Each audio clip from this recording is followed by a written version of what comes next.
How to stop puppies mouthing and biting. As with any problem behavior, teach your puppy what you do want him to do instead of biting. Dogs use their mouths to interact with their environment, so it is normal for a puppy to want to bite your hands or clothes. However, in our society, it is highly inappropriate. To train a puppy to stop using their mouth when interacting with humans is simple. All you have to do is set up training scenarios where your puppy would normally start biting and train an alternate response, calmly sitting, lying down, standing, or walking with a closed mouth. First, you would start with the least arousing game, so simply just a reaching hand. As you reach, click or say yes, and then feed a treat. As the puppy is successful, you can progress to more and more arousing stimulus. I'm gonna go a little louder. I'm gonna touch her and click and feed. That time she actually got, she opened her mouth on my hand. But what I want to teach her is that a reaching hand doesn't mean just open your mouth and take it into your mouth. It means the predictor that a treat's going to happen. So hopefully she'll catch on. That action is not a stimulating action, it just predicts that a treat is going to happen. Right there.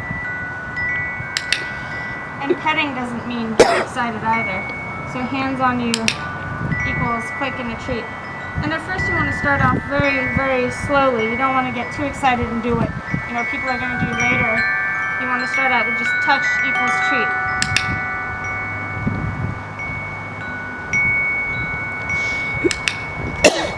And you have to make sure the clicker isn't too loud or you deafen your dog or get them to hate being touched because you make a scary noise when you click.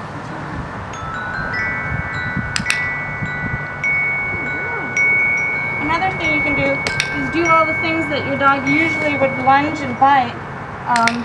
Perhaps if I didn't have treats and I didn't have the clicker right now and I shuffled my feet like that, your dog would go after my shoes and want to chew on them. So I'm going to do the thing that's the stimulus for biting and click the dog for working for the treat, just standing calmly. Now if the dog were to bite my shoes, I would say, whoops, that was too much. I'm just going to go to doing step in front of the dog. Maybe I can borrow the leash because I know she really wants the leash.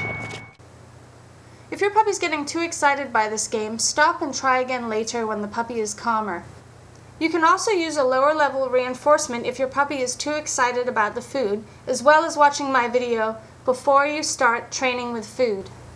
The great thing about conditioning handling to be calming and reinforcing rather than exciting and arousing is that you can use handling in the future to calm your puppy down when he's too excited, or even as an adult dog, if your dog is fearful or reactive of something, you can use handling to communicate and tell them everything's fine and calm them down. Here I am demoing an appropriate way to pet your dog. You should respect your dog and stop guests from doing invasive petting as well as over-arousing petting. You should not allow your dog to be manhandled or petted roughly. Petting should not only be rewarding for the human, but for the dog as well. However, at some point in your dog's life, someone might get to your dog before you can stop them and be overly rough. You can prepare your dog for these situations by playing training games. But when these situations do occur in real life, respect your dog and get them out of the stressful situation. Do practice handling exercises for grooming as well as vet visits regularly. So you probably did, just touching equals treats. Now you can start doing more exciting things, like going, and that doesn't mean turn around and go for my hand. Right. Squeezing his paws. Booted up this game, huh? So looking in the ears equals a click and a treat. Lifting the lips to check his teeth. Oh, he's really good. Is this the same dog? Yeah, he has changed a lot. Well, now we have a little bit more time to focus on him. What kids might do, I don't know, poke the eyes. Not actually poke the eyes, but mess with him, poke his nose, look at his paws. Yes, you're very good with this. And then go, oh, little puppy, hee hee hee. Because that's what people do. They rub them like this and go, hee hee hee, pat their ribs. Right.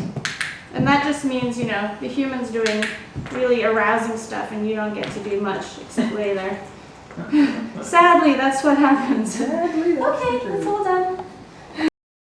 Here are some tips. These exercises should only be done by adults, as children can actually teach dogs to find mouthing and biting fun. If you want to work with your child as a distraction, have your puppy on leash while you control all interactions, making sure to end the game if the puppy gets too aroused. Children under the age of 5 should never be left alone with a dog or encouraged to interact with or pet dogs, as they cannot control how rough they are and can make your dog learn to not like children, as well as it being unsafe for the child. Put your puppy on leash and tether him to a door so that you can escape him if you make a mistake by progressing too quickly and elicit mouthing. If your puppy starts mouthing you during the training games, it means you've gone too far too quickly. Go back a step and make the game easier. Make sure your puppy can always back away from you so they don't feel trapped or forced when being handled. This is because they could start learning to bite out of fear or stress. If you have an adult dog or adolescent dog that is mouthy, watch my handling shyness video. If you must roughhouse with your dog, have a structured game where you hold a toy in each hand that the dog can bite. Never allow your dog to bite your hands when playing. If you feel teeth, the game ends. Always have a cue to start and end the game, and never reinforce the dog for starting the game on his own. What to do if your puppy bites you outside of a training session. Every time a puppy is reinforced for putting teeth on human skin, a bite reinforcement history is being created. Take mouthing seriously and make sure you do not reinforce it. Ignoring biting is a bad idea because it is self-reinforcing. There are many ways to stop biting from being reinforced, so use your judgment as to which technique works best for your puppy to lower his arousal. 1. Interrupt and redirect. Call your puppy away from the person being bitten, puppy, and redirect him to a toy or something more appropriate. You can also interrupt a bite by simulating the yipe of another puppy, but this can actually have the reverse effect on some puppies and make them want to bite you more, so use your common sense. 2. Remove your attention. Stand up and withdraw your hands if the puppy is biting them. Resume when the puppy is calm. You can also step over a baby gate to prevent interactions until the puppy calms down. 3. Calmly pick the puppy up and hold him in a way that his teeth do not reach your skin until he is calmed down. You can offer calming signals like yawning and blinking to help him calm down. In no way should you do this in a vindictive or threatening manner, as you want to train your dog to trust you and find being restrained calming and reinforcing. See my video on puppy restraints coming soon. 5. Use prevention. If you know your puppy always bites in certain situations, set those situations up as training games first. If your puppy always bites your feet when you go up the stairs, click the puppy as you approach the stairs and click and treat as you go up for the absence of bites. Give your puppy a chew or take the puppy for a walk before his witching hour begins, rather than trying to work through it. At no time will you be positively punishing your dog for biting, as that can cause the dog to become more aroused. You will simply be removing the reinforcement of the puppy continuing biting while you train an alternate response. Spending time on handling exercises and teaching default calm behaviors like a settle will increase your puppy's ability to cope with exciting situations and help him make the correct choices.